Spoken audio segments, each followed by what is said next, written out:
Hey, what's up, everybody? It's Raider, and we're talking baseball tonight. Nobody's on yet, so we're giving to give us a few minutes. La la la la la. Oh, I see it. Who are you talking baseball with, Ray? Well, I was going to introduce you guys, but I wanted to wait until we see somebody get on here. I got zero. As soon as I see some people. All right, here we go. All right, this is Ray from Philly. We're talking baseball hot stove. We're talking baseball awards here tonight. We're talking anything baseball related. I'm joined here by two of my friends who live in the area from Philly. First off, I'm going to introduce Mikeo. Mike, what's going on, man? What's up, Ray? What's up to the community? And I'm also joined by my good friend Weskergriff. Yo and hello, Ed. How you doing? What up, Ray? What up, Mike? And what up to anyone watching? Look forward to talking baseball and the Hall of Fame ballot. Yeah, we're going to be talking baseball awards, Hall of Fame, hot stove. What are the Phillies going to do? What are other teams going to do? So I guess we can get the ball rolling first off with, let's go with the Phillies. You know, the big hot topic coming out every day in sports radio is, are the Phillies going to get Bryce Harper? Or are they going to get Manny Machado? Are they going to get Craig Kimbrell? Are they going to get both Machado or Bryce Harper? So, any of you guys want to start the ball rolling and see what you guys think they're going to go for this year, what they should go for? Yeah, they better not get Johnny Hustle. They should not do that. I'm going to be so mad if they get him. Johnny Hustle, if anybody don't know who we're talking about here, Johnny Hustle is Manny Machado. He passed a comment during the World Series that he doesn't call himself Johnny Hustle. The guy basically just pretty much wore his welcome out of Philadelphia. We don't want him. We want people here that hustle and they're going to give 100% effort. Yeah, I totally agree, Ed. You know, the guy's immensely talented. He's got five-tool player, but he's a tool. So basically, you don't want that.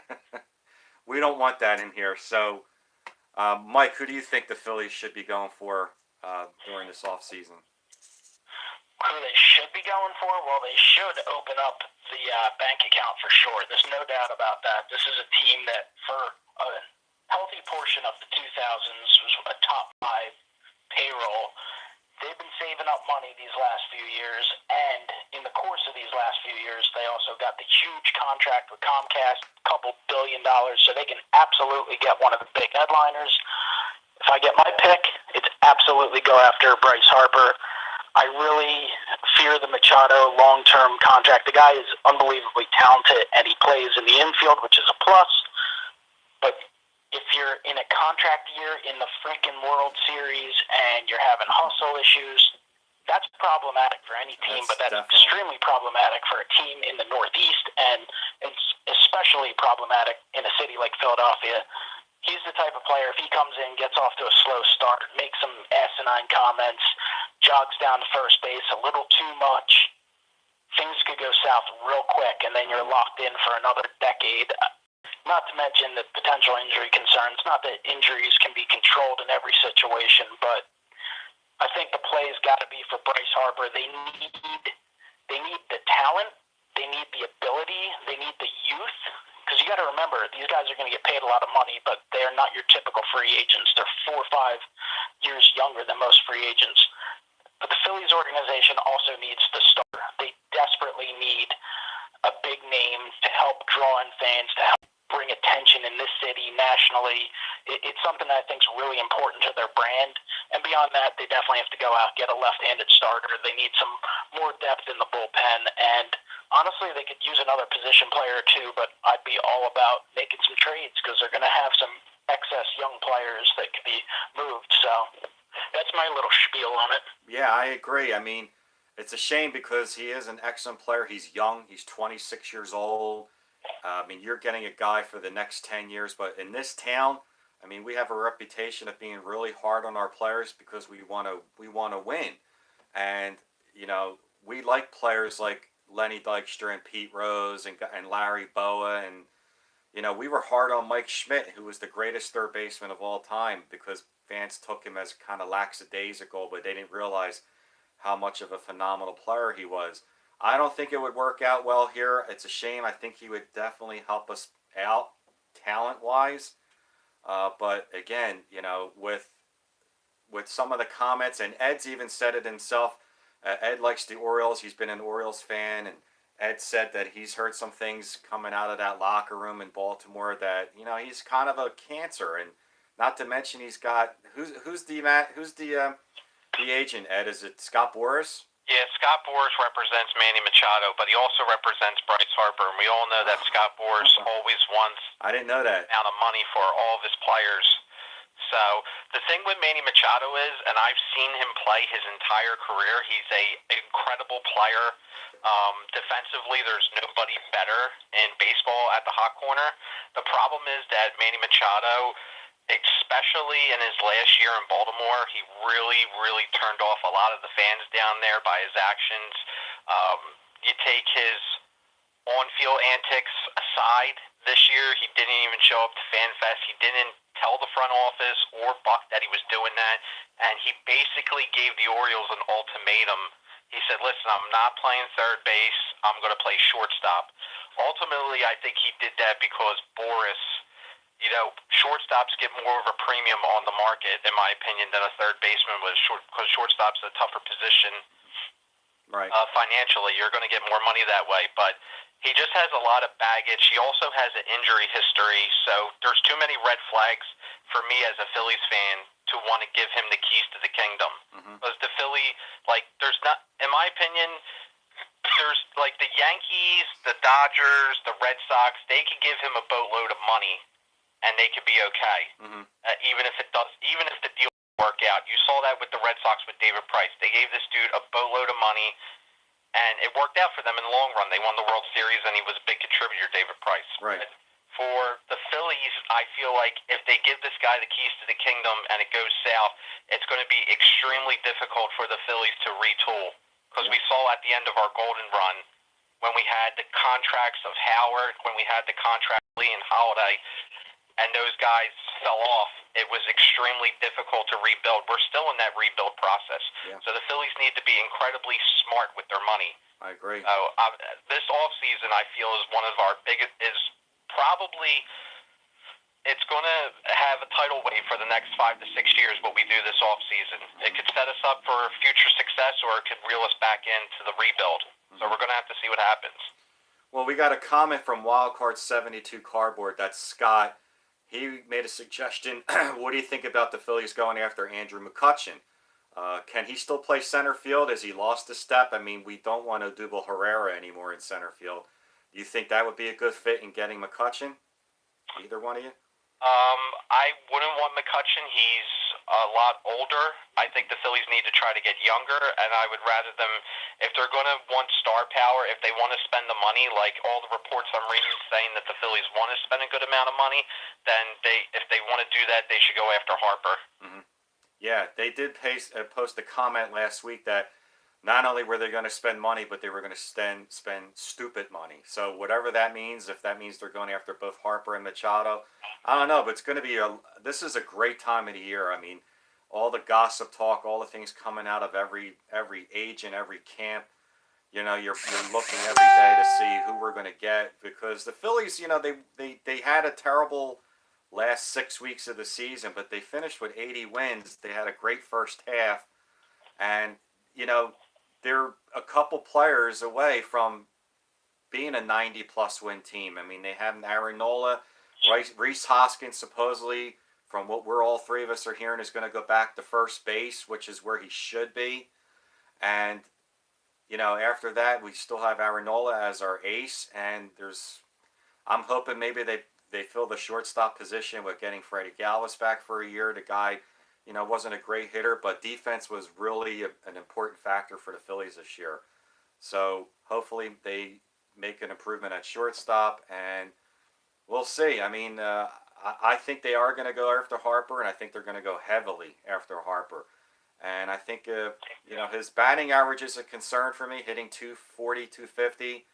But in this ballpark, in Citizens Bank Park, I mean, who knows what he can hit? Maybe 45, 50. So we'll see. I mean, bottom line is, there's no doubt that this will be, at the very least, a very exciting Oh, yeah. offseason for the Phillies because they will be attached to every big name free agent, big time trades. If some team it comes out that some team's looking to unload a contract, the Phillies will be at least mentioned. They're clearly not going to get everyone, and once they do make moves and the dominoes start to fall, you're going to see other moves made.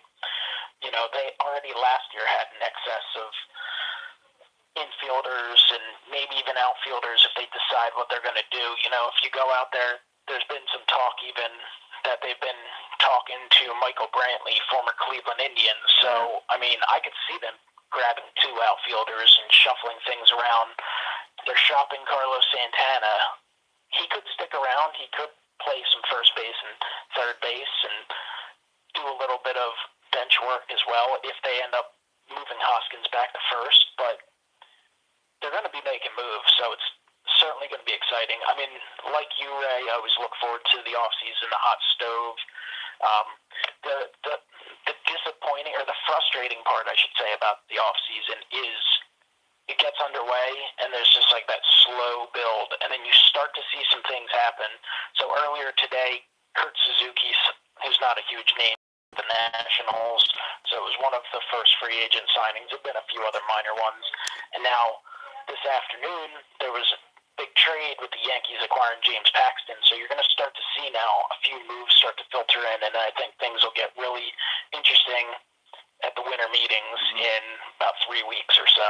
That's when you'll start to see, as December rolls around, some of the big names, I think, come off the. Well, that's as far as free agency. Yeah, I think they're going to be a big fish in the free agency. But what about trades? I mean, Cleveland has announced that a lot of players on their team, Carrasco, Kluber, Edwin Encarnacion, a lot of them are up available for trade. Do you think the Phillies have any kind of trade bait that they can pick up with Carrasco?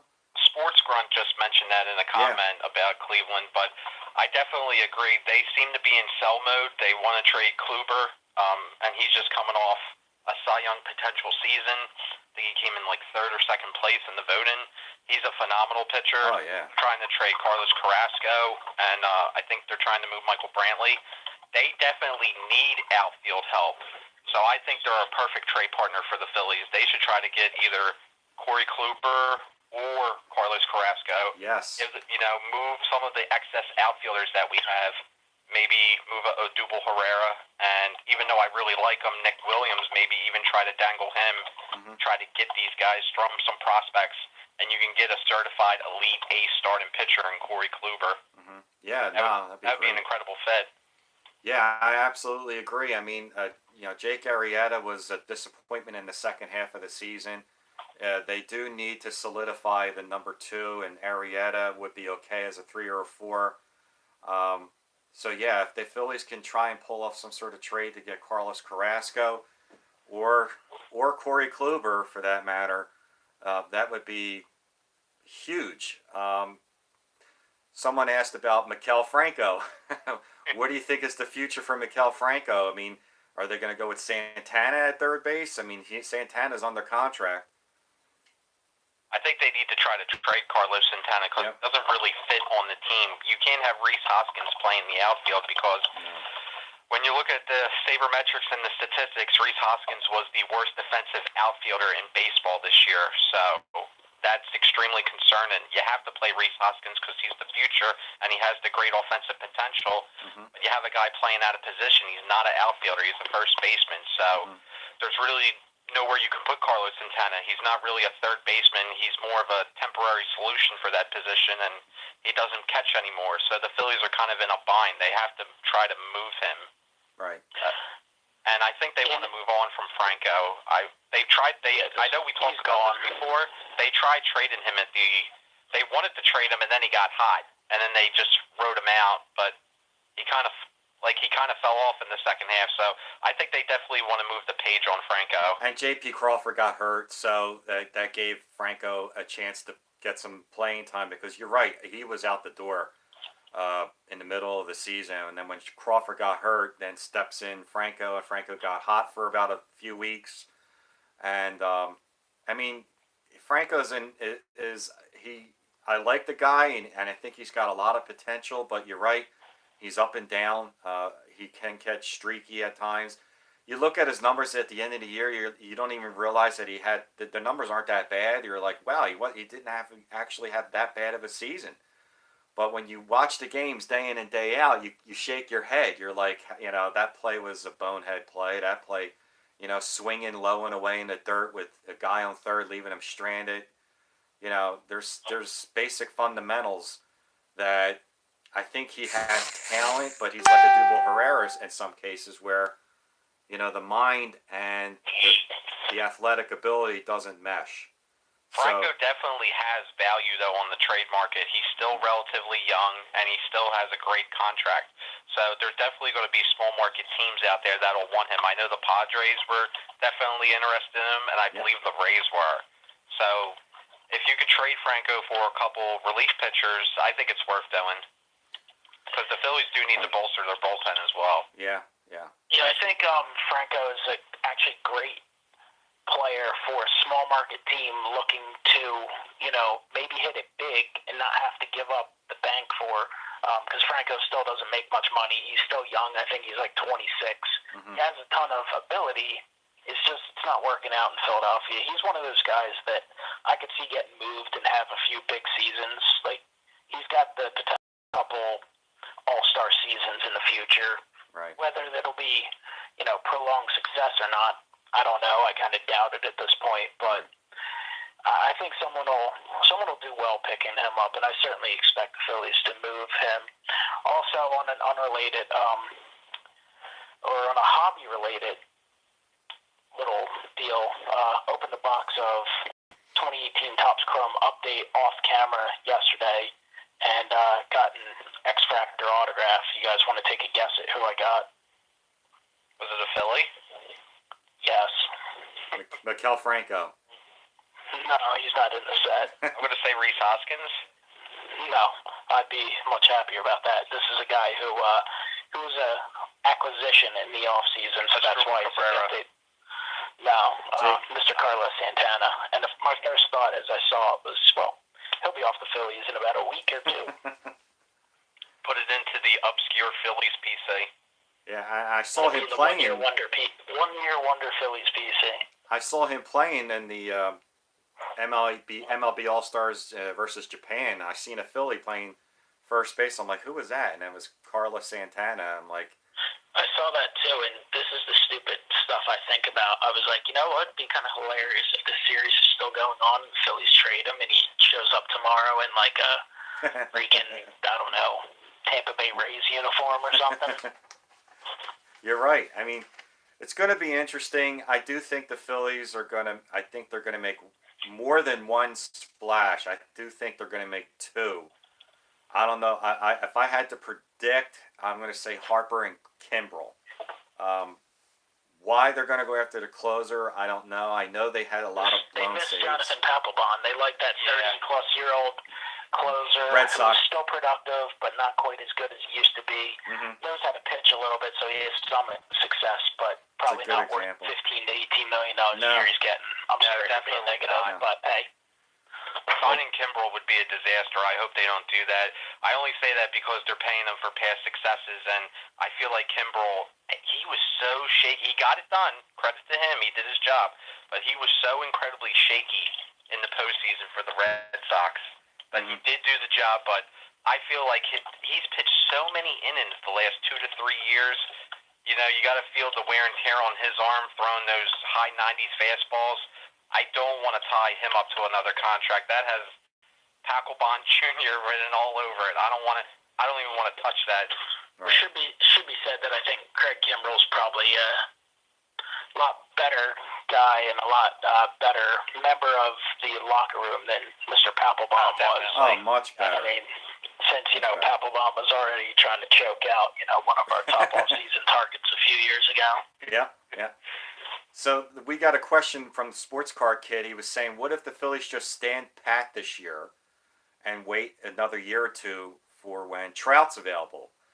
I would like that. My only problem with that is I think the Phillies 9,000 people at the ballpark next year. Right. Up in the city. The thing is, you want to attract a guy like Trout or Harper or those guys to come here. and the Phillies are coming off an 80-win season. Granted, they had a crappy last 6 weeks, but I'm afraid that they can continue to maybe take a dive if they don't sign anybody this year. And if they wait 2 years for when Trout's available, then they're a 70-win team, and he's not going to want to come here. Even though it's his hometown team, you know, he's going to want to come to a team like if he saw the Phillies win 80, 85 wins, he's like, you know, maybe I'm the one player away that can get them to 90 and get into the playoffs. And then once you're in the playoffs, who knows, anything can happen. So I think that's kind of risky to wait to see 2 years from now when he's a free agent. So I think they're going to dive into it this year. I mean, we can't. You've heard this for years because people in Philadelphia have been. Mike Trout is the most beloved non-Phillies baseball player in the city's history that most people who talk about him in the city have probably never actually seen him play or not seen him bat more than a dozen times. Yeah. I'm not talking about you guys. Obviously, there's a lot of us that are huge baseball fans. A lot of people in the city, they love the Phillies as more than anyone when the Phillies are good. And everyone talks about Mike Trout, and I'd obviously absolutely love to see Mike Trout be a Philly, but you can't plan around a guy who's not even a free agent. Like, you can't, if you make all your plans that way, you're doomed to fail because, first of all, you don't know if he's ever going to become a free agent. If he does become a free agent, you know, some guys want to come home, and some guys don't want to come home. Some guys maybe don't want that added pressure. I mean, you don't know what the Angels have tons of money. They may throw some crazy amount of money, and he may decide, you know what, I'm having a good time out here. I don't have all that much pressure. I want to win. I think we'll have a chance to win. I'll sign another 10-year deal. Like, you don't know what's going to happen. You can't plan around that. So right. You don't know if he could get hurt. That's kind of my thought on it. Like, he looks like a guy who would love being in this area. He's at Eagles games all the time in the off season and such. But you just can't plan around a guy who's under contract with another organization for a couple years. And if he does become available, like if the Angels made him available this year, like I hear people talk like the Phillies should try and trade for him. Well, if you want to trade for him, you start with Aaron Nola and Rhys Hoskins, and then maybe the Angels will listen. On top of 5 or 6 prospects, like you have people who think, oh, well, we'll give him J.P. Crawford. He hasn't done much. Oh, we'll give him Maikel Franco. Oh, we'll give him Carlos. Like that's not going to work. Mm-hmm. Yeah, and like you said, what if 2 years from now Trout gets hurt, or what if the Angels actually, and I doubt this will happen, but what if the Angels actually start to get better? I mean, Shohei Ohtani is going to, I don't know if he's coming back next year, but he won Rookie of the Year, and we're going to get on the awards next.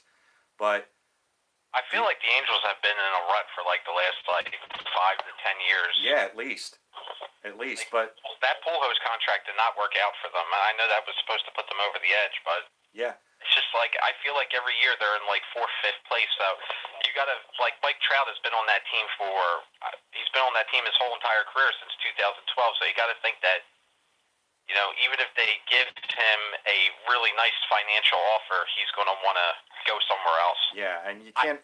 I agree with both you guys on Trout. You can't sit and wait and hope for something to happen. He could get injured. He could get happy staying in the Angels. They can get better. So many things can happen from now till then. You got to take the bull by the horns when you get it. And if Harper's the guy now, then Harper's the guy. So that doesn't mean you want to put yourself in a position to eventually go out and acquire him. You might want to keep that in the back of your mind when structuring certain things, but you just can't sit there and put all your eggs in that basket. Right. Sorry for cutting you off, Ed. No, that's fine, Mike. I generally agree with pretty much everything you said about Trout, but Trout, see, to me, like, I want Trout so extremely badly on the Phillies because he's such a once-in-a-generational talent. He's from the area. He's an Eagles fan. He's a Flyers fan. He's a Sixers fan. Apparently, he was at the parade in 2008. So, like, that's the funny thing. Like, I feel like I could have walked by him. Yeah. Like, at the parade and been like, and given him a high five and not even known it. It's actually kind of hilarious. We could have saw him at a baseball card show around here 10 years ago, and we would have never even known who he was. Because this damn kid in my way. Get out of the way. I want to look in the damn dollar box, kid. Find out 10 years later, oh shit, that was Mike Trout.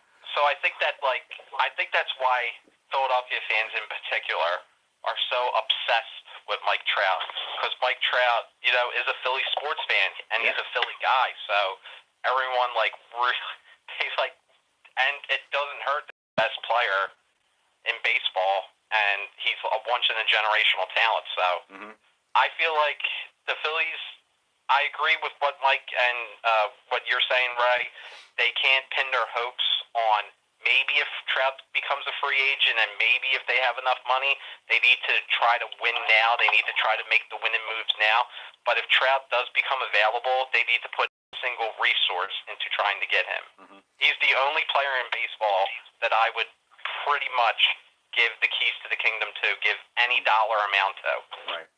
The only competition I heard for the Phillies with Bryce Harper is the Yankees. Now you might say, well, they already have Stanton.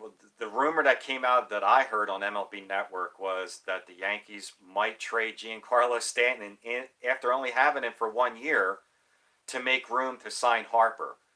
Now, I don't know if that's going to happen. I mean, the Yankees are always putting their hand into everything. So if that's the case and the Yankees go hard after Harper, I don't see it because all signs are pointing that the Yankees want pitching.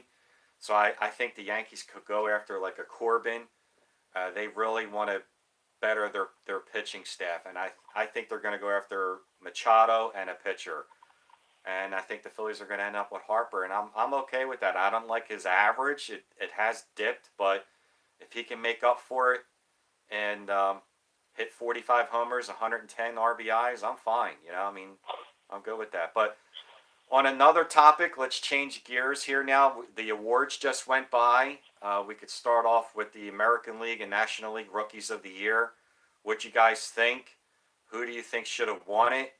Shohei Ohtani won it in the American League. And the National League Rookie of the Year was, no shocker, Ronald Acuna.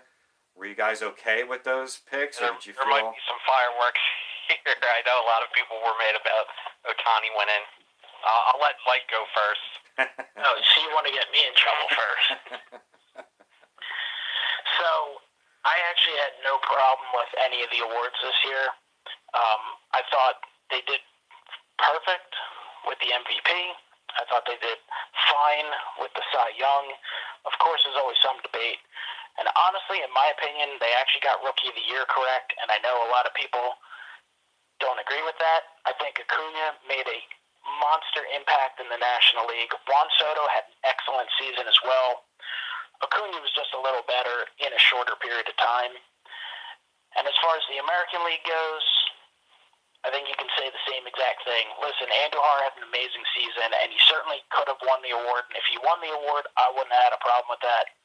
27 homers, 92 RBIs, hit nearly 300, had a pile of doubles, had a great offensive season.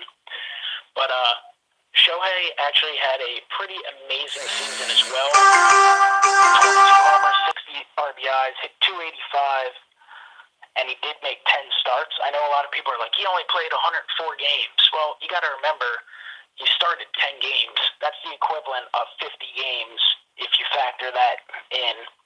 And he pitched pretty well. He won 4 games, had a 3.31 ERA, was sensational, a lot of impact on the field. And, he did all sorts of things that had not been done in Major League Baseball in decades and decades and decades. So I actually personally had absolutely no issue with it. Again, if Andujar would have won it, that's fine. But that was really close. It could have gone either way. And there's a lot of people out there, and I haven't even read the comments yet, because just watching videos, there's a lot of irate Yankees fans that say he was robbed. He was absolutely not robbed. He was edged out. It was really close. It could have gone either way. Yeah. And I could see myself being lambasted for these comments. Maybe Ed will go nuts. I don't know. We'll see. I think you just dumped gasoline on the live chat. I think literally let a drum of gasoline and threw a match pile into the comments. Honestly, I didn't have a problem with Ohtani winning. I was way more concerned about Blake Snell winning the Cy Young, as both of you guys know from our live chats. But thing which would have got me mad is if Blake Snell if Justin Verlander would have won the Cy Young and not Blake Snell, and then Ohtani wins the Rookie of the Year, that would have got me mad because they would have penalized Blake Snell's innings pitching because he only pitched 180 innings. So I was glad to see that the writers were at least consistent across the board on, hey, Ohtani only played in 104 games. His workload's not an issue, and Blake Snell only pitched 180 innings. His workload's not an issue. So I was glad to see that there was consistency in the voting. So I don't ultimately have a problem with it. I felt Andahar was probably a little better than Ohtani, but I can see why Ohtani won because when was the last time there was a player that pitched and also hit, and Ohtani was electric behind the plate. And you got to keep in mind with 23 homers, as you said. The other thing I was going to spring up, I actually forgot it. We're living in the age of sabermetrics, and in recent years, the sabermetric stuff has played a huge role in who wins. And if I remember correctly, I'm pretty sure Ohtani had the edge in the whole WAR thing. And listen, I understand there's a lot of people who think WAR's a crock of crap, and I can't necessarily get on their case, but that's the way a lot of the voting with MVP and all those issues have gone the last few years. So that was something that also made me not surprised. Mm-hmm.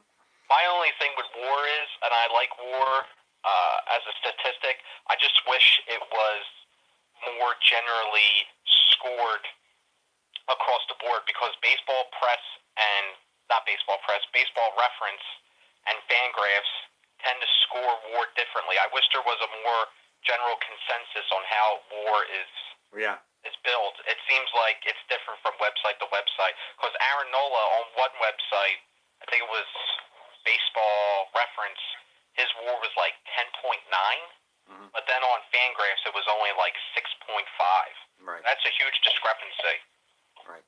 But on a good note, I mean, look at these candidates for Rookie of the Year. The league is looking awesome with Ohtani. Ronald Acuna is a stud player. Juan Soto, I mean, and Miguel Andahar, these guys, I mean, the hobby's going to be looking good. Everyone's going to want all their rookie cards. And Ozzie Albies is another fantastic player. I mean, these young guys, this next generation that's now coming in is really, really looking good. And I mean, like, really good. I like all these players. Acuna is just fantastic.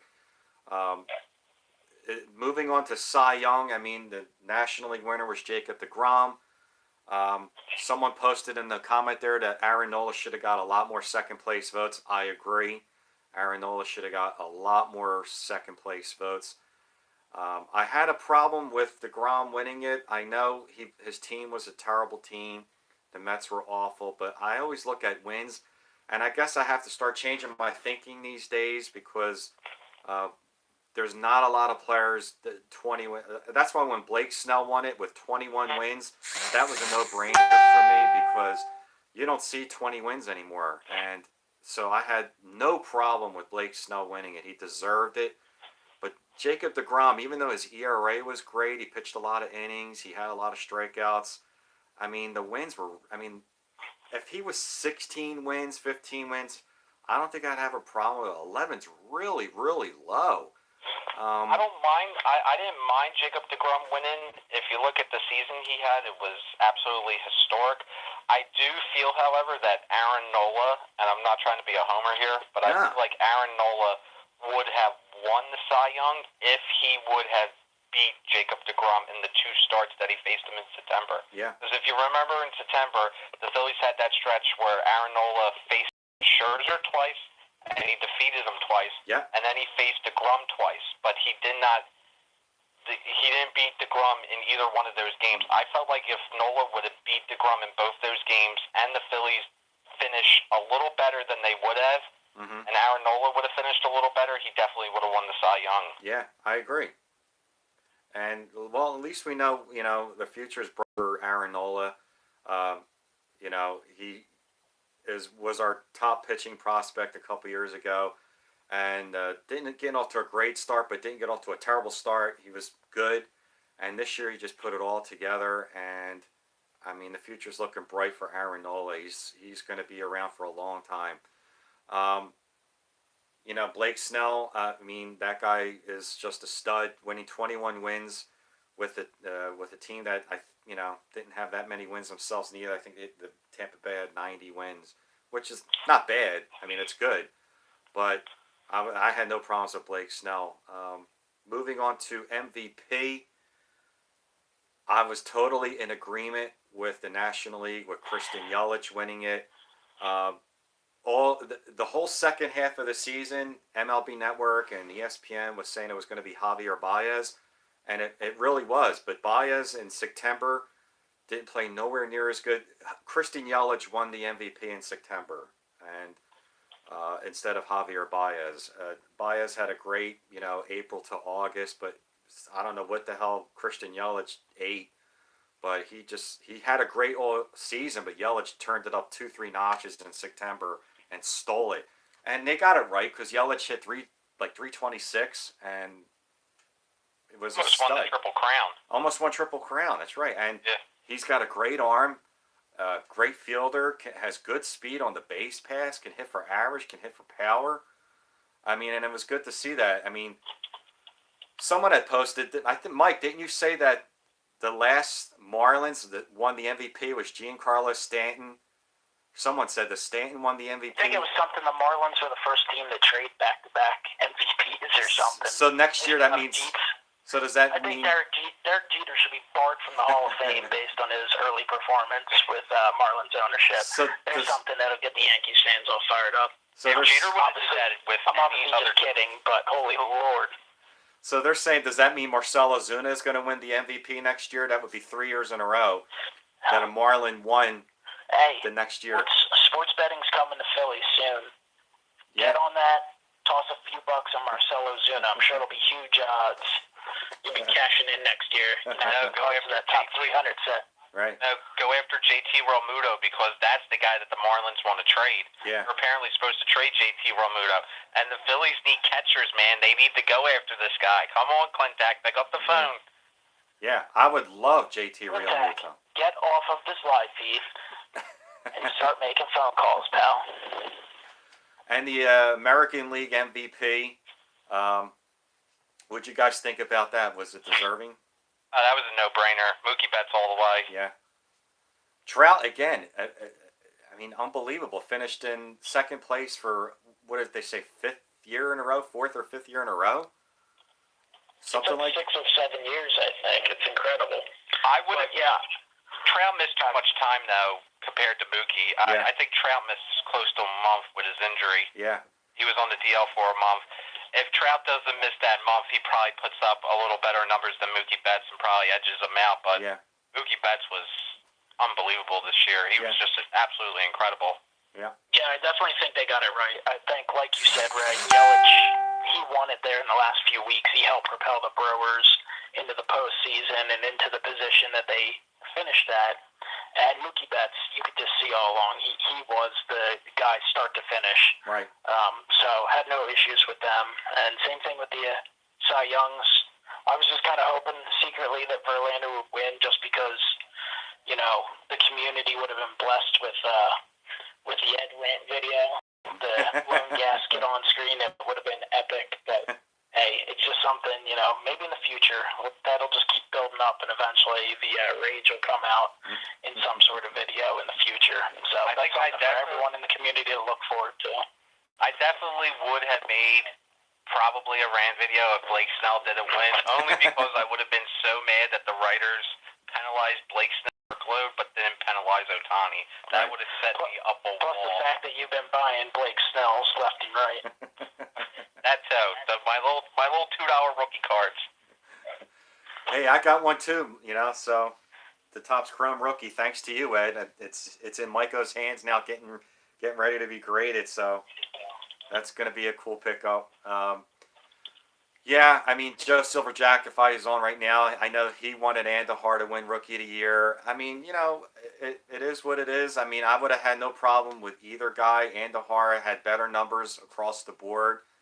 I think I think the hype was more so what really got Ohtani over the edge was just, this. Whenever someone from Japan comes over, for some reason, they get so much hype because they kill it in Well, Japan. I think beyond that was the hype of Pitching doing and playing. something that hadn't been done in Right. baseball. We're not talking about Scott Kingery pitching in the 8th inning of a 17-1 game. We're talking about a guy starting games and striking out 10, 11 guys per inning and launching 400-plus foot home runs. So, Right. I think what he did on the field was a big thing. Andujar was obviously spectacular with all the extra base hits, but that is something, we're growing accustomed to. Young guys coming out and just hitting baseballs a lot. So. Right. Well, you guys mentioned the Hall of Fame a few minutes ago. The ballot came out today, and I'm not talking about for the Veterans Committee. That came out about 2 weeks ago. They're going to announce that on December the 9th. But this was the voters, the Baseball Writers of America. The voters came out today, and right off the bat, the first guy that stuck out to me was Mariano Rivera.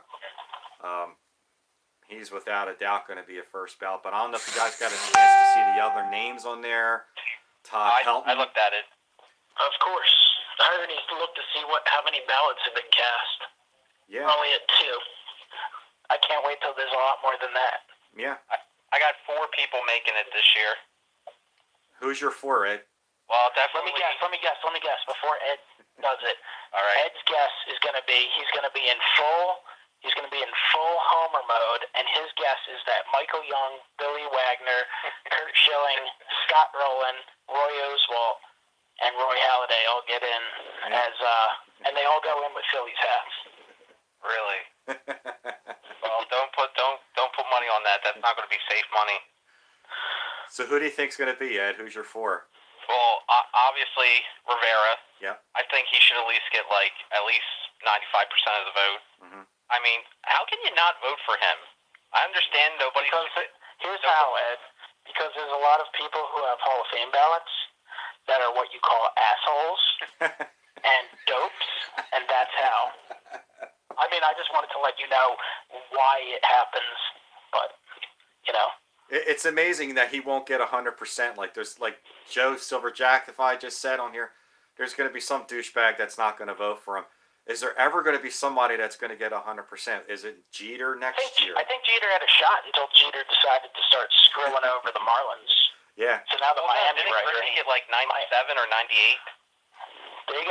I think he broke the record for the highest. I think Tom Seaver had the highest percentage, and then Griffey broke it. It was high, but there were a few jackwagons who did not vote for him.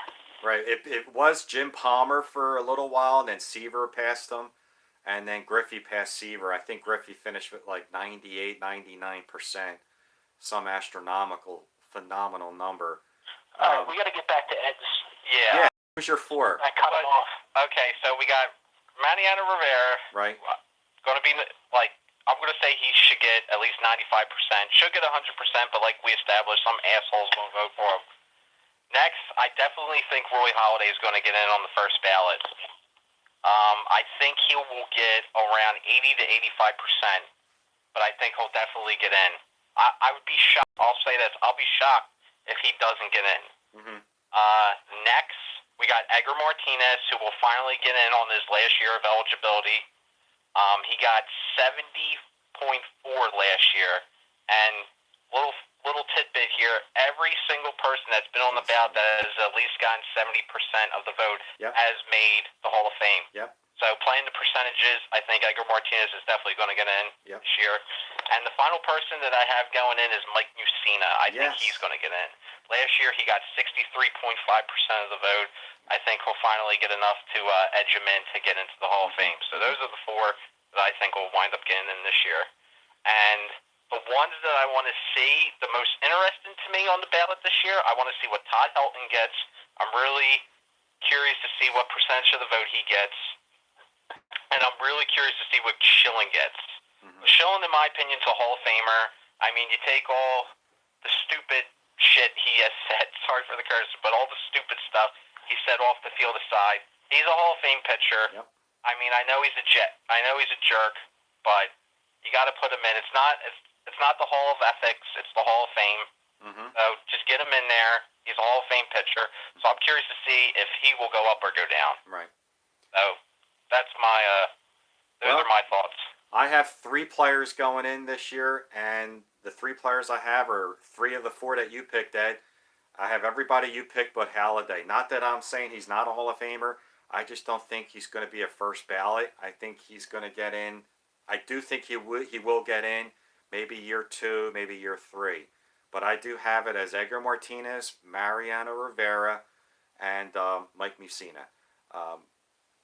And the shocker to me, the guy that's such a disappointment that hasn't gotten is Fred McGriff, who, you know, he's not even getting anywhere near. He gets like 25% every year. This is his last year of his eligibility too, like Edgar. So I think Fred's going to be moving along to that old veterans committee, and you'll see him, you know, down the road. And he had 493 homers, 1,500 RBIs. It's just a real tragedy. But I think he'll get in veterans, and I think Halladay will get in veterans. So, yeah, I got 3 guys this year, Mariano, Edgar, and Mussina. Mike, who's your picks for this year? And I think Rivera is the only 100% drop dead lock. Rivera, 100%. There's no shot he's not getting in. I do expect Edgar Martinez to get in, but you never know. Mm-hmm. When you're that close, I mean, you get a couple guys that, you know, maybe they call Edgar Martinez and he's in a bad mood that day, and then they go out, you know, I'm crossing him off the list. Horrible. Like, it's so borderline. It wasn't by 1 vote last year he missed. Like, who knows if a few people change their minds or what goes on. But I do expect Edgar Martinez to get in. It does look like it's trending towards Mussina. I actually think Halladay is more likely to get in this year than not, but I think it's like 60-40. I think he's a Hall of Famer. He dominated his position specifically in a time where it couldn't have been more difficult pitching in the AL East all those years. I mean, You're pitching in a division where the Yankees had won a World Series and had so many great players and teams, the same division that the Boston Red Sox had won a few World Series out of, a division where the Tampa Bay Rays went to the World Series. Like, he was pitching against playoff caliber teams nonstop for years and putting up great numbers. Another fun stat, I'm pretty sure I saw this the other day, that since the year 2009, Roy Halladay leads Major League Baseball in complete games. The guy hasn't pitched in 5 years. So, I mean, he was a workhorse. He had those amazing moments with pitching a perfect game. He had that amazing moment with pitching a no-hitter in a postseason game, one of only 2 players to ever do that. He won multiple Cy Youngs, won 20 games. Yeah, he didn't compile necessarily the stats that other guys did, but it's all about the quality and some of the moments you make, and are you a Hall of Fame player? And to me, he is. So I don't think he's a lock to get in this year, but I do think he is a good shot. Unfortunately, I think the situation, which, you know, unfortunately transpired last year, I think probably helps him a little bit, which is kind of sad, but I don't know. We'll see what happens. But other than that, I do think you're going to see Barry Bonds and Clemens. Those guys are probably going to have to wait a couple more years. Yep. I think Schilling as well. I think Schilling should be in, but I don't think he's had enough support quite yet. It'll be interesting to see what happens with guys like Billy Wagner and Vizquel. Some of these guys that still have a lot to build up. Larry Walker's another one. I'm actually interested to see what kind of vote total Andy Pettitte gets. I don't think he's a guy who has any shot to get in anytime soon, but I think he's one of those guys that just pitched for an iconic franchise and in so many postseason moments that I wouldn't be surprised if he found his way to Cooperstown someday. That might not be for 20 years, but I'll be interested to see what kind of numbers he gets. And don't forget, I mean, there's the Veterans Committee, too. We forgot about that for a second. We might get 1 or 2 guys from there. I mean, the only guy that I liked on the Veterans was Lee Smith. When he retired, he was the all-time saves leader. He's now 3rd, with Mariano Rivera being 1st and Trevor Hoffman being 2nd. Who's in? So Lee Smith's 3rd, but when he retired, he was 1st. So I think I wouldn't be surprised if Lee Smith gets in, and George Steinbrenner. I mean, that's a big name, man. George Steinbrenner is on the Veterans Committee this year as for an executive. And what do you guys think of our old manager? He's on the Veterans Committee this year. Do you think? What do you think about any shot of him getting in? I would love to see Charlie get in. I love me some Charlie Manuel. What do you think, Mike? I don't expect him to get in specifically right away. It's not something I ever actually thought about till he reached the ballot. And again, I don't think he'll get in, but I think he's a more interesting case than your average person who doesn't even know who Charlie Manuel is. Like, they've never heard of him, apparently. But you have some very good points about him, though, Mike, about Like, Charlie Manuel. yeah, I mean, he's been in baseball for 50 years. He's been a scout. He's been a hitting coach. He's been a manager. He managed the Cleveland Indians to the postseason. He managed the Phillies in arguably their greatest 5-year run. He won divisions with them. He won a couple pennants. He won a World Series. You know, he's been involved in baseball for so long. He did play briefly in the majors. I mean, he hit like 190, went to Japan, made an impact over there. Now, again, this isn't the Japanese Hall of Fame, but I'm just making the case that this is a baseball lifer who, on top of all that, on top of being a World Series winning manager, winning 1,000 games, he has a really good winning percentage compared to a lot. Because you have guys, managers, they're like, oh, he had 1,800 wins. Like Bruce Bochy, who I believe will be in the Hall of Fame someday because he's won 3 World Series. Most people don't realize Bruce Bochy's career record is actually under 500. I didn't know that. So, like, I mean, he's had some great years with the Giants, and he's had some crummy years with the Giants.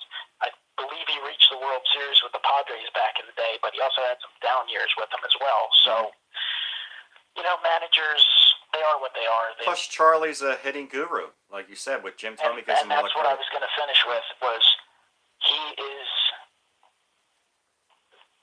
he's given so much credit for helping Jim Thome become the player he became to end up hitting 600-plus homers and becoming a first-ballot Hall of Fame. And I do think that counts for something. Again, I'm not saying Charlie Manuel's getting in the Hall of Fame at any point in time, but I think he is a much better case than your average fan out there realizes. Yeah, maybe down the road. I mean, you know, people are going to start to take a look at him. And there was other managers on that list like Lou Piniella and I can't remember the other manager off the top of my head.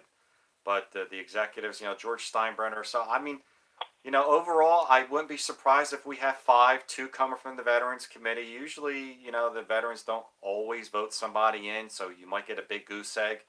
But I wouldn't be surprised if you see Lee Smith, George Steinbrenner. Maybe they'll put George in, you know, when Derek goes in. Or, you know, but Mariano's going in, so who knows. So I wouldn't be surprised to see Mariano, Edgar, George Steinbrenner, Lee Smith, and Mike Mussina. I mean, you have basically 2 Yankees going in with Mussina and Mariano and Big George. So I agree. Lee Smith is the most likely guy to get in out of that later batch besides Steinbrenner because, you know, all he did amass during his career. And with Trevor Hoffman kind of breaking the ice for closers, I think maybe that helps Lee Smith get extra consideration. But, you know, we'll see what happens. Yeah. I guess we'll find out fairly soon. The Veterans Committee, that stuff's announced December 9th. a lot earlier, than the other one. The other one's not. January. The end of January. Yeah.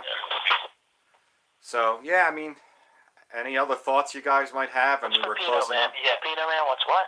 Pepino Man, he wants Morgana the Kissing Bandit. That's a little before my time. Maybe Ray remembers Morgana. I do remember that big-breasted woman that would run out on the field every time and give a kiss to somebody. Her kissing Pete Rose one time. YouTube it. It's hilarious. After that, did she ever show up again, or did she end up in a hospital? I don't know.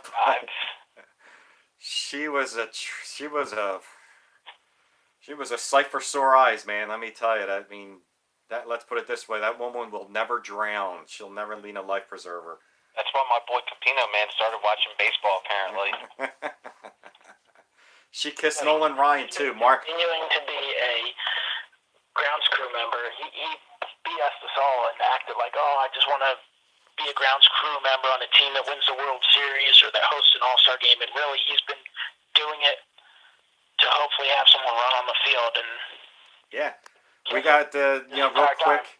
I'm going to give some shout-outs to people who are on here. Thanks for joining us now. We got Michael Lawson. We got Pepino Man, Steve Massini, Aaron P., Wildcat 72 cardboard. Snoop 12922 is in the house tonight. You know, we want to thank Mark from Kentucky, who said she kissed Nolan Ryan too. I do remember that, Mark. So, you know, we appreciate all you guys joining us tonight. I mean, if you guys want to talk about anything else, Ed, Mike, if we missed in any topics that's going on hot right now that we might have forgot or missed.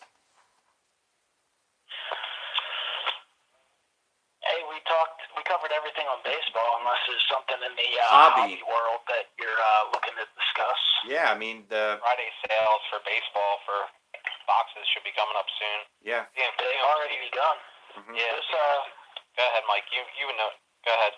No, CMC is going to have their clearance event. If you check out Miko's CMC thing for Black Friday, you're going to be able to get some deals, because I heard a rumor that Maiko wants to clear all that crap out of there, get a few funds in there to use that to add more to the collection. Just a rumor I heard, not confirmed. But the box deals have already actually begun. Blowout Cards has been doing a lot of stuff. Mm-hmm. They've had some solid deals. They've had some of it's overhyped. Their best deal that I've seen is Heritage High Numbers Hobby for, I think they had them $60 a box, which is a bargain. They sold out really quickly, of course. And I have actually never bought anything from Blowout through their website, other than at the National. But Heritage High Numbers, super underrated product. It kind of came out late in the year and got overlooked by some of the other stuff that's come out. But that product is loaded with a lot of the big rookies, including Soto.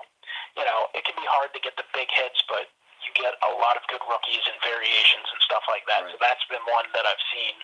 And some of the 2015 products, Topps Chrome and I think Topps Heritage High Numbers, I've seen them for like $99 a box, which sounds expensive for a product. No, not for that.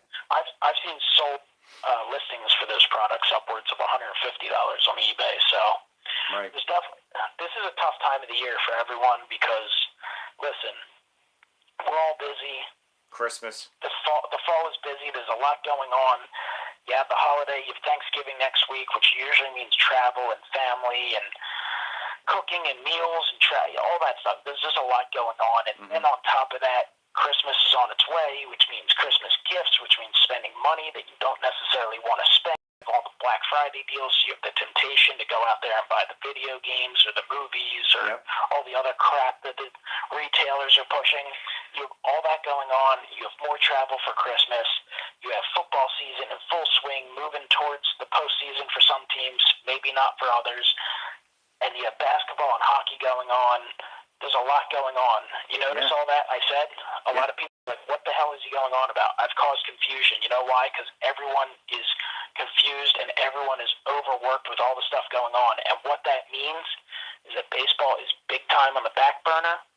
This is buying season. Yeah, absolutely. It's nothing challenging, but it's absolutely mid-November into early January is absolutely buying season, specifically for auctions. Now, don't go bid on all the stuff I want to bid on, but you can get absolutely incredible deals this time of the year. If you held off on cards you wanted during the course of the season that were hyped up, you are going to be able to get them at great prices. Absolutely. Last year, thankfully, I finally grabbed my Mike Trout rookie. It might have been my last chance to get it at a price that wasn't outrageous. I mean, we'll see what happens in 20 years, but that's when I got my Trout rookie. Last year, Mike Trouts were, during the season, I think, pushing 400 around that time during the year, and then by the off season, you could grab them for 260 to 290. And on top of that, there were eBay Bucks deals or eBay coupons, so a lot of extra savings. And then what happened once baseball came back? The Trouts pushed up. The Trouts peaked at around 500 or so. They've come back down a little bit, but they're still in the $400 range. And there's other players out there with similar possibilities. So, hey, you might not be able to buy everything you want, but if there's a card or two you're targeting, keep checking eBay. I know you're going to be busy and distracted with a lot of stuff going on. A lot of good deals. But put down the turkey leg for a few minutes and browse eBay, because there are absolutely amazing deals to be had. There's the big time cards. If you're in the market for the freaking 52 mantle and stuff, I mean, you're shit out of luck. You're going to be spending big money either way. But some of the other stuff, the non kind of Like once in a lifetime purchase cards. Yeah, absolutely a great time to buy. Besides the Trout, I mean, Max Scherzer was up at $120 in a Gem Mint Stop 10. saying that. Someone's trying to buy more of them. Right, you could get probably. I bet you in December, at the end of December, Scherzer will be under $100 in a Gem Mint 10. Hey, if you watch auctions, you can get one for about 75 to 80 right now. Right. So that's what I mean. I mean, we had Topps Update that came out, Topps Update Chrome. When's Bowman's Best come out? I love that product. That's usually December. Usually December. Right. That usually has. I just love. And you pulled a Ronald Acuna Gold autograph, 1/1. That's awesome. I mean, you guys got to check out Mikeo's video for pulling the Acuna Gold autograph, and that's a one of a kind card. That when you can get a 1/1 like that is awesome. And Ed, are you going to the Philly show coming up in 2 weeks? Yeah, definitely. And Mike pulling that Acuna 1/1, he'll never have to pay for another dash shuttle ever again. That was incredible. Well, I had to look twice. The thing is, I wasn't actually technically the one that pulled it. Your dad did. Maikel was the one who pulled it. So I clearly picked the wrong box that I ended up opening on camera. Not that the box I opened was horrible, but it obviously was not, in the same stratosphere as that one. Yeah, I mean, everyone's asking questions about, like, the Al Kaline rookie. Yeah, I mean, anything that you're looking for, the time to buy it is now in November, December, and January. Once you hear your pitchers and catchers are reporting, forget it. Start the store. So, I mean, I think we're on an hour, past an hour right now. I think we've covered all the topics. Everyone said they loved it. They want to see us come back on and during the offseason at least one more time to see if the Phillies got Harper, to see who the Yankees got, to see who this team got, and and so on and so on. This is a great time of the year with the hot stove, and MLB Network plays a lot of great documentaries and movies, and it's a time to get caught up in your history of baseball and time to read great baseball books. Yes, those things out there called books still do exist. And, have fun with it, breaking boxes, buying singles, whatever you want to do. Anybody have any last questions in the chat room there you guys want to know about? Let us know. I want to give a shout out to Steve M for mentioning my Phillies all-time team set. Appreciate the kind words on that. Jay McGillicuddy's in the house right now. Hey, Jay, how you doing? Congratulations on your Red Sox winning the World Series. And Henry S. is on. So it was a lot of fun, guys. I mean, I appreciate you guys coming on to the channel and doing this with us. It was great. I hope we can do it again. I'm just glad we didn't talk about that abomination that was yesterday. Don't even mention it.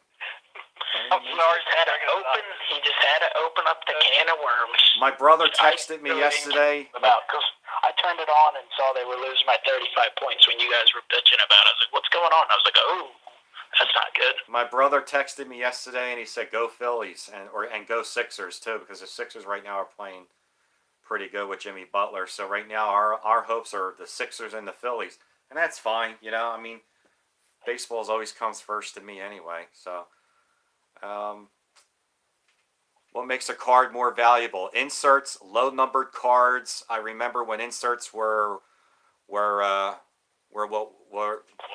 that was the money was worth the money. Now I can't tell. So we had a question from looks like JS Quard 181 was asking that what makes a card more valuable? Inserts, low numbered cards. It all depends. Player popularity, player performance. Well, the market's always changing. Yeah, it all depends. I mean, Topps updates all the rage right now for baseball. Every year. Topps update rookies, but people also love Chrome. We have other stuff like the high tech, which obviously that Acuna was amazing. It's a great pool for sure that we're referring to, 1/1, and it's definitely a high dollar card. But I don't think it's anything in comparison to the Chrome Superfractor Acuna, because Topps Chrome is just so much more popular and collectible. Whereas High Tech is a cool product. It's fun. I love it because they look pretty neat. It has a nice mix of Hall of Famers and rookies and star players, but there's not as many people who collect high tech. A lot of people don't even know what high tech is because it's not a retail product, and it comes out late in the year. It's not exactly super cheap. It's not overly expensive either, but I think it all depends on kind of the collectability of a specific card, really, and the popularity of it, the demand for it, of course. Yeah, definitely. I mean, it basically it all depends on what you like. I mean, low number cards like 1 of 10s. There's always a great card, but parallels are really cool too. I mean, like for example, the Mike Trout 2011 Topps Update is a very valuable card, but the diamond one or the blue one that Walmart released, for retail, those things are even more rare. So it all depends. I would say I kind of like, if you want to go for what's more valuable and what's more rare. What's more rare is those colored parallels and the diamonds and the purples and the Walmart blues, and those things you don't see them very often. Be that as it may, I mean the number cards are great too, but let's see, there are variations, like different variations. There are so many different variations. I can't really tell other than eBay sales. Steve Massimi's, how'd the Trout rookie get so damn high? I remember when it was like $100. Well, that's a good question because I've questioned that myself, because there's a lot of Trout rookies out there in his base card. I mean, a Gem N10, there's a few thousand cards graded. So I think because he's a great player, but to me, what makes a rookie card valuable is not just how great the player is, but his that he plays in and how rare the card is. So it was always kind of befuddling to me why the Trout rookie was going up and up and up when it's not a rare card and he doesn't play for a major market and he hasn't even sniffed the World Series. Basically, he's at where he's at just by pure talent. That's how good he really is. It's the talent and the popularity, and it's amazing how popular he is in this hobby compared to his lack of popularity to the general public. And obviously, that's baseball a good point. fans know Mike Trout and they love him, but in terms of, if you ask most 12-year-old kids who Mike Trout is, they probably have no clue because they sitting there on their phone all day playing whatever Fortnite is. But I think Trout in his hobby is just unbelievably popular, and everybody wants him. I think it's a little bit like Mickey Mantle. Mickey Mantle, amazing player. Is he really that much, if at all, better than, say, Willie Mays? Mm-hmm. Probably no. But he played for the Yankees. But, not only did he play for the Yankees, he played in an era where he was just that much more popular and recognizable and a favorite. I mean, I think you have a lot of people who Mike Trout's their favorite player, or at least their favorite player that's not on their local team. Right. And what, is really driven that card more than anything is the popularity of it. Mm-hmm. Yeah.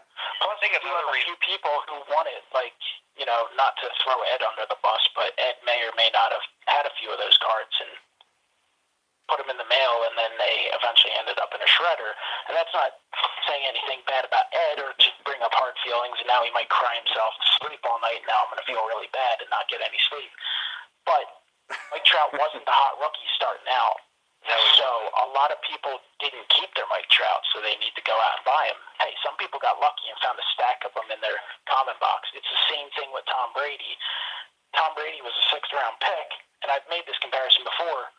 So a lot of people, they weren't hoarding all their Tom Bradys. They had them in common boxes. They might have gotten beat up. That's why you look at those Bowman cards, and it's really tough to get a 10 because it's black bordered, and people had them thrown in common boxes. They didn't have them, slapped up right away or put in a soft sleeve and a top loader and taken great care of. So, I mean, you had a little bit of that with Trout, too. That wasn't an expensive card right away. In fact, when I was in Cooperstown a month ago, I went into one of the stores up there, and the guy had a blaster on his shelf for like $500, some outrageous price that's obviously not even worth opening.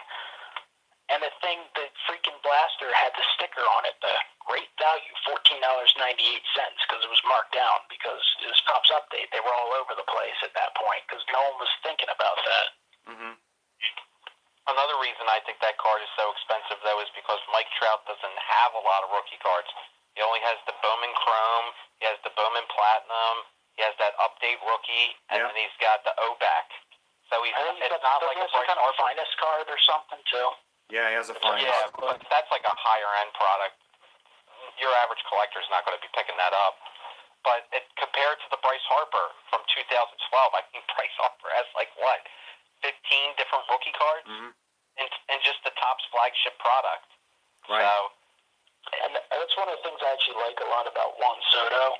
And listen, because Henry said something. I saw Henry S. mention. I saw Acuna cards for $1.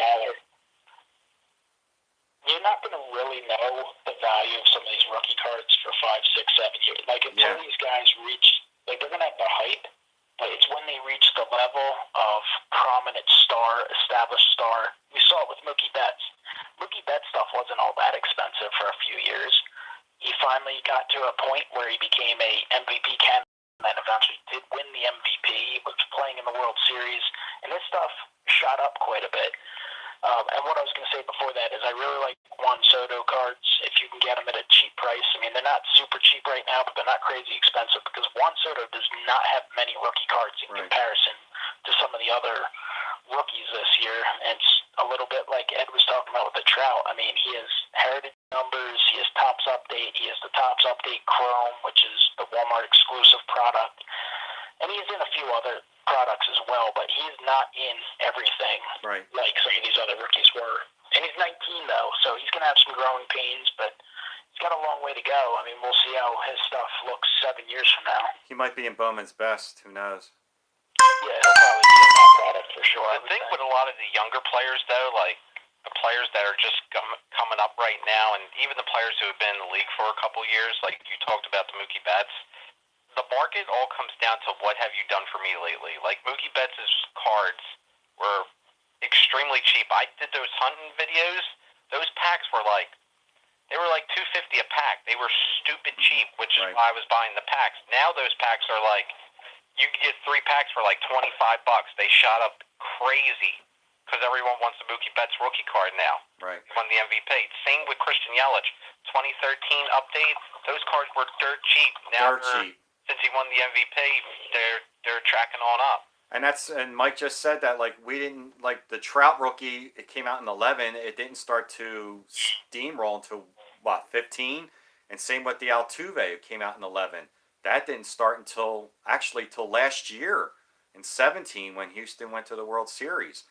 So, it's a wait and see for a lot of these guys. Like Soto could be huge in another 3-4 years, and Acuna. But yeah, and you always have the hype, and you got to watch out for it with the hype. Some guys, the hype is real, and you got to evaluate their age and what your expectations are for the future. Some guys, the hype isn't real.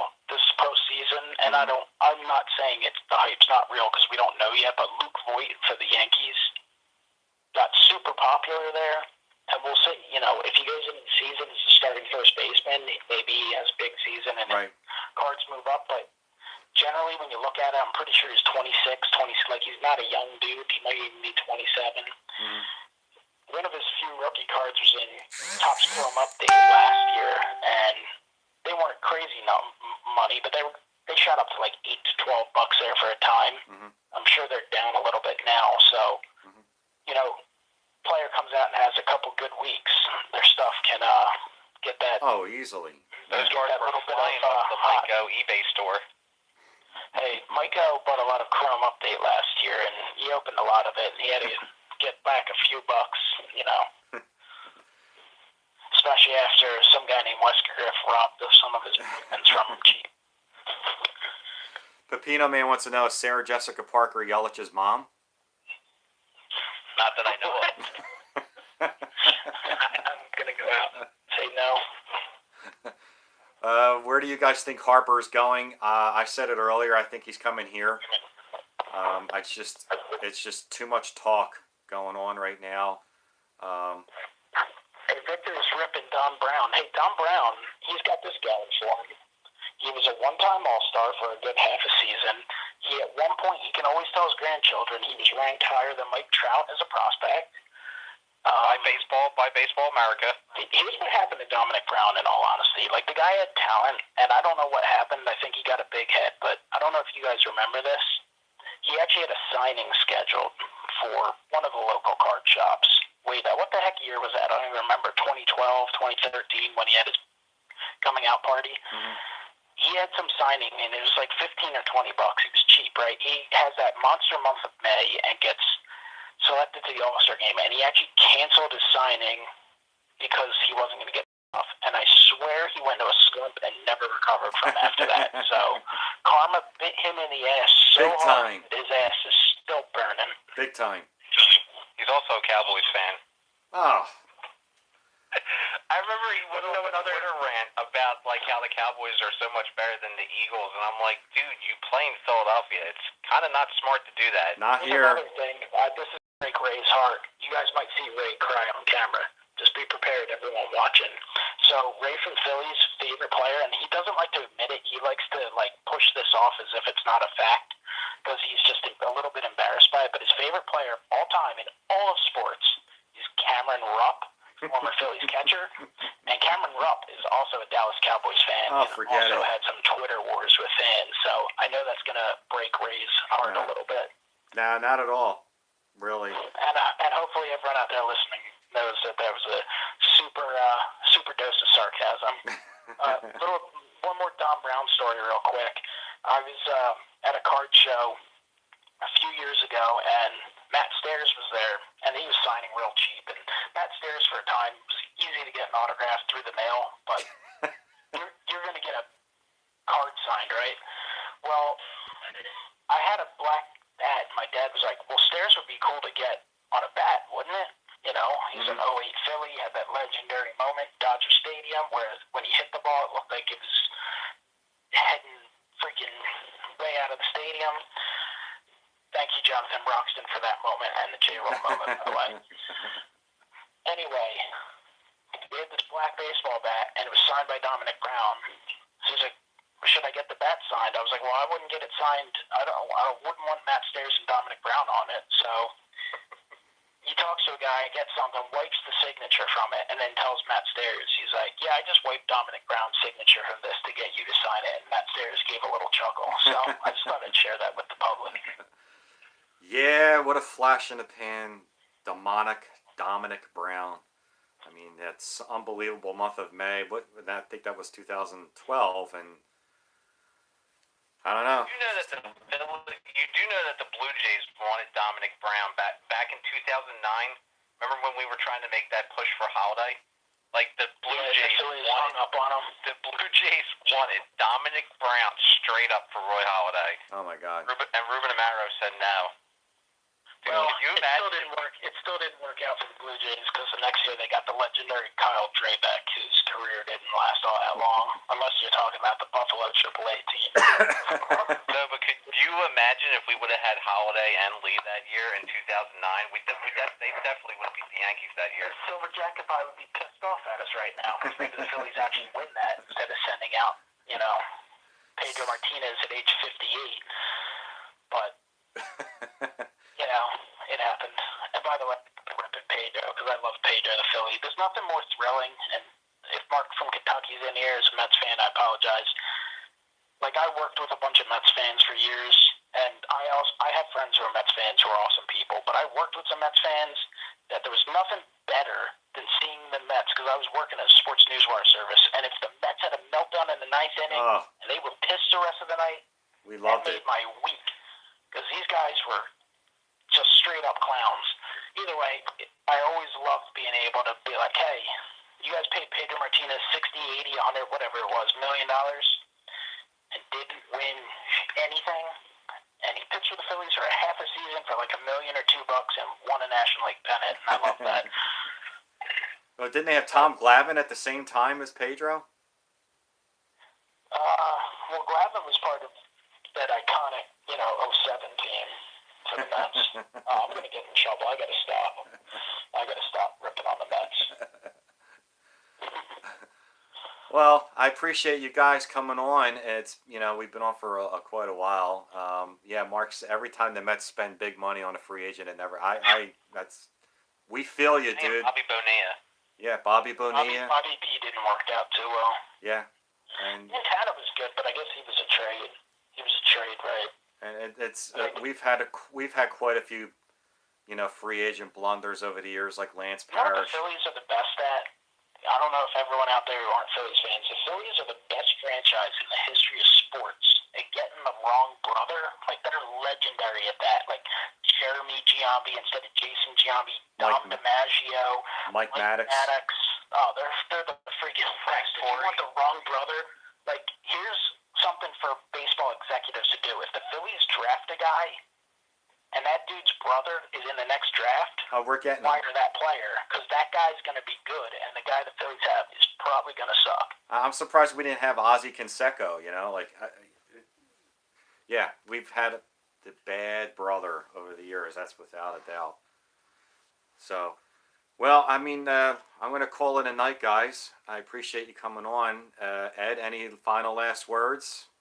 Nothing come to mind, just a great talk. I appreciate it. And Mike, don't forget, guys, check these guys out. I'll post the link down below. Check out Weskergriff. Check out Maiko. We're all three of us will be at the Phillies show in 2 weeks. We'll give you guys some videos. We'll probably show some of the tables out there. And happy Thanksgiving. Yes, Jay. All you guys, it's 3 days from now. It's Thanksgiving. Enjoy with your family and your friends, and forget about the Christmas gifts for your kids. Like, your kids will be okay. Just give them a bag of 99-cent candy and spend all your money on baseball cards. Give them coal. Make something up. Say they were bad. Buy the baseball cards. Absolutely. And my last thing is, because I appreciate everyone watching, and go Tops. Panini points are BS. Panini points suck. Damn it, Panini, get your ass together. All right, guys, I appreciate you coming on, and everyone have a great Thanksgiving. It was a lot of fun tonight. We'll do this again real soon. And keep on collecting. Love the hobby. Make sure you have fun with it. Thanks all you guys for joining us. Take care.